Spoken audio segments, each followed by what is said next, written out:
Vamos a recibir a nuestro siguiente invitado. Vía telefónica, la voz de los protagonistas. Trata de Miguel Castillo, vocal de organización electoral del INE en Coahuila. Con él platicamos sobre el balance de la elección del domingo y bueno, el panorama estatal es muy importante. Muchísimas gracias, Miguel, por acompañarnos en este espacio de contextos y ofrecernos pues un análisis de cómo fueron las cosas el domingo y cuáles son los aprendizajes y qué situaciones habría que ponderar para un siguiente proceso. ¿Qué tal, Marcela? Buen día, un gusto estar contigo y con tu auditorio, a la orden. Gracias. Miguel, pues ¿cuál es el recuento que se hace de la jornada electoral? ¿Cuál es el análisis que resulta del comportamiento ciudadano? ¿Qué lecciones nos deja? ¿Qué es lo que hay que mejorar? ¿Qué es lo que hay que revisar en caso de que se quiera repetir la experiencia, que seguramente será así? Pues en términos generales puedo comentarte que en Coahuila tuvimos una experiencia muy interesante y destacada incluso a nivel nacional respecto al porcentaje de participación ciudadana registrada. Como recordarás, en la noche de la jornada electoral, la consejera presidenta del Instituto Nacional Electoral salió a informar a los medios, a la ciudadanía, la estimación que había de participación ciudadana con base en un estudio muestral que hicimos algunas de las casillas de todo el país, una muestra significativa y suficiente para efectos probabilísticos, en el que se estableció un rango entre 11 y 13% de participación en el país en las elecciones, en las 6 elecciones del Poder Judicial. Sin embargo, en el caso de Coahuila, este porcentaje pues es prácticamente el doble del nacional. Estamos muy por encima de la media, en alrededor del 25%, casi en algunos distritos, por cierto, incluso mayor. En el caso, por ejemplo, del distrito 02, que tiene cabecera en Piedras Negras, alcanzó el 27.41% en la elección específicamente de magistrados y magistradas de la Suprema Corte de Justicia de la Nación, que fue la primera que concluimos ya los cómputos totalmente, que iniciamos en la noche de la jornada electoral, el 1 de junio, y ayer en la noche, alrededor de las 9 de la noche, concluyó el último distrito, pues ya con los primeros resultados que seguramente ya son conocidos por la ciudadanía respecto a quiénes son las personas con más alta votación.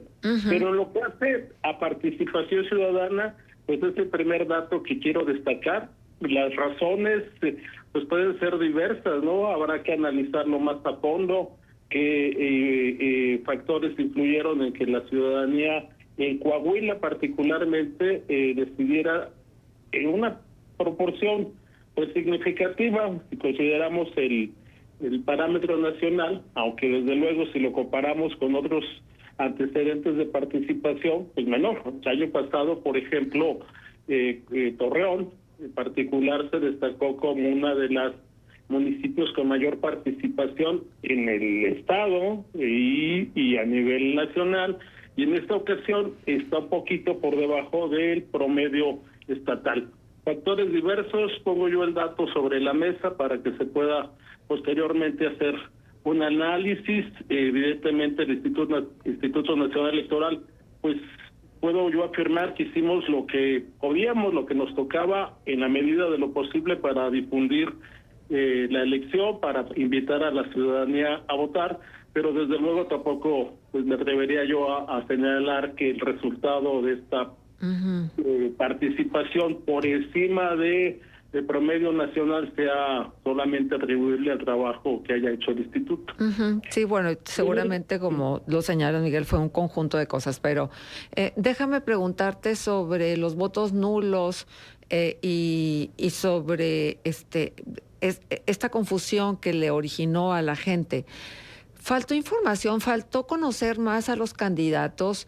¿Tendría que ampliarse esta posibilidad de que realmente los candidatos pudieran tener una exposición pública mayor y no limitarse a las redes, como si el mundo empezara y terminara en las redes sociales?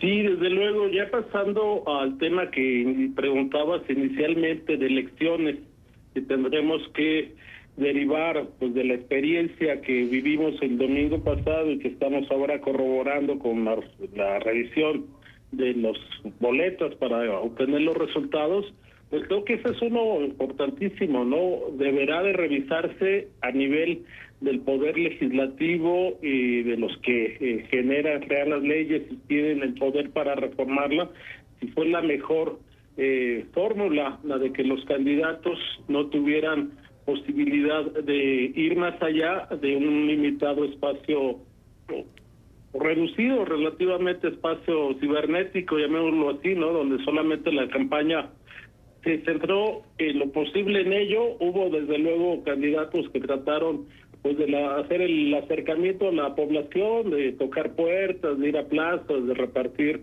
los resúmenes de su trayectoria, de sus propuestas, pero de cualquier manera este trabajo también en campo pues resulta insuficiente, me parece. Sí es necesario pues, reflexionar cómo conseguir que la ciudadanía conozca más a los candidatos y tenga mayor posibilidad de hacer un voto razonado. Ese es un elemento clave de la democracia, no solamente acudir a votar, sino acudir a ejercer el derecho conociendo las alternativas y razonando cuál de ellas es la que más simpatía y más pues condiciones de parecer la mejor opción le resulta a cada ciudadano. Entonces sí, es un tema que reflexionar. El otro creo que es muy importante también la cantidad de elecciones que se realizaron simultáneamente, 6, en el caso de lo federal, 4 en el caso de lo local. Entonces para el elector pues fue agregar a la casilla, recibir las boletas, y si no contaba con información previa, seguramente un impacto muy fuerte de tener ante sí 10 boletas que marcar, y cada una de estas boletas tenían al menos, sobre todo en el caso de las federales, entre 2 y hasta 10 posibilidades o recuadros que anotar la elección, y hasta 60, 70 candidatos en la boleta para escoger. Entonces, pues es un universo muy amplio que pues en la boleta, en la casilla, seguramente al ciudadano le resultó un poco abrumante, y creo que habría que analizar, y bueno, eso ya es decisión del poder legislativo, del poder reformador, pues ajustar y buscar la manera.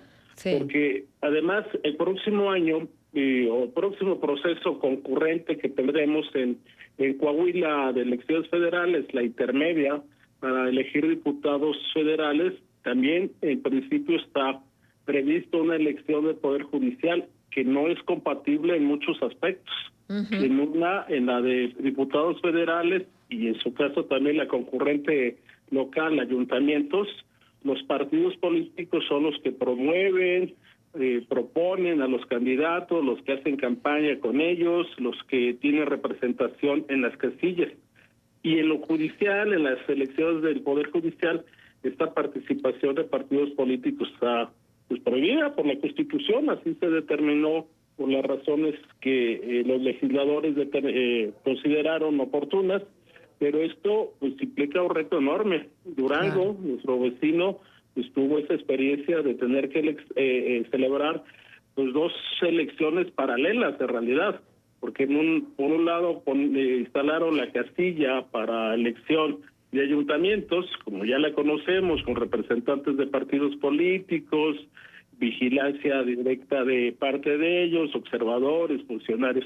Y luego por el otro fue necesario instalar las casillas solo para la elección del Poder Judicial, en donde no hay presencia de representantes de partidos, sí desde luego de observadores, sí desde luego de funcionarios que son ciudadanos, pero que implica pues una logística pues más compleja, no doble.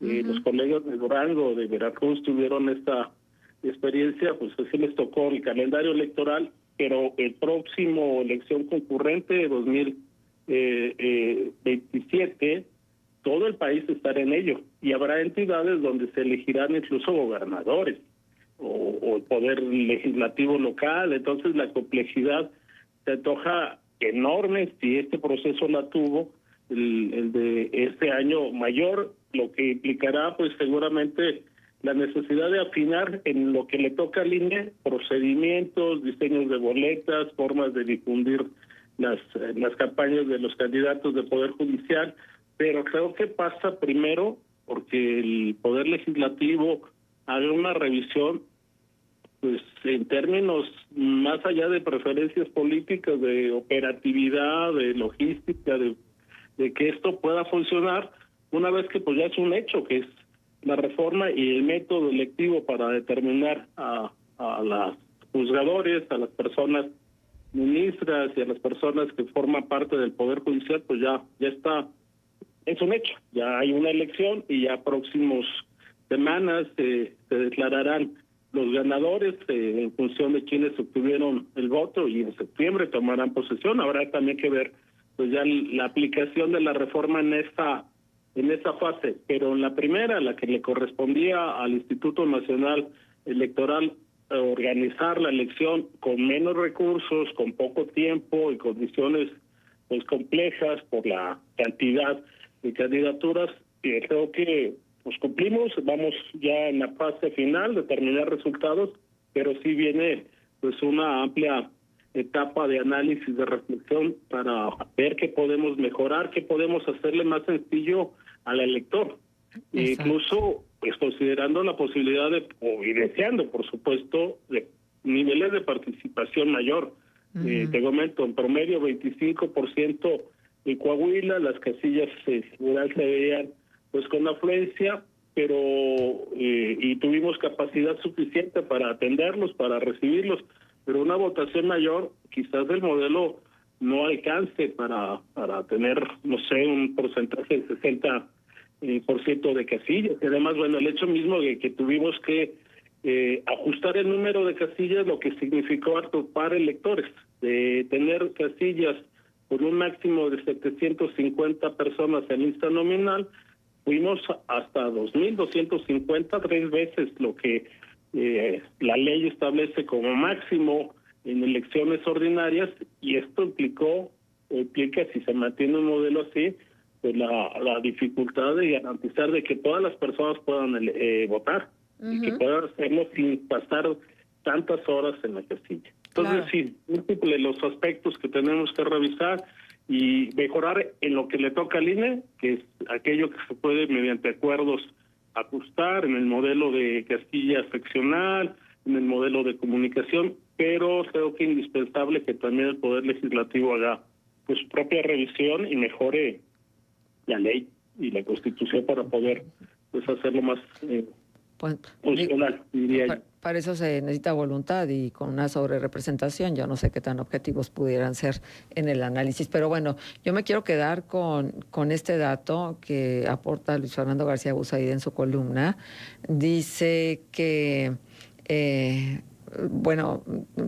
los votos en total, sin desagregarlos, Coahuila es un caso aparte, 13 millones de votos válidos. Pero de estos votos válidos, 10.526.739 votos fueron nulos. Y la verdad es que hay que ir al análisis profundo y a fondo si se quiere mejorar este modelo de elección para el Poder Judicial. Miguel, muchas gracias por estar con nosotros, por comentarnos y por proporcionarnos estos datos que son de interés. Un placer estar contigo y con el auditorio en tu programa. Mucho gusto, Marcela. Igualmente, Miguel. Miguel Castillo, vocal de organización electoral del INE en Coahuila, estuvo con nosotros. Son las 9:47. Rápidamente, pausa para regresar al contexto de la historia lagunera. Escuchas Contextos. Regresamos con más. Vibramos alto en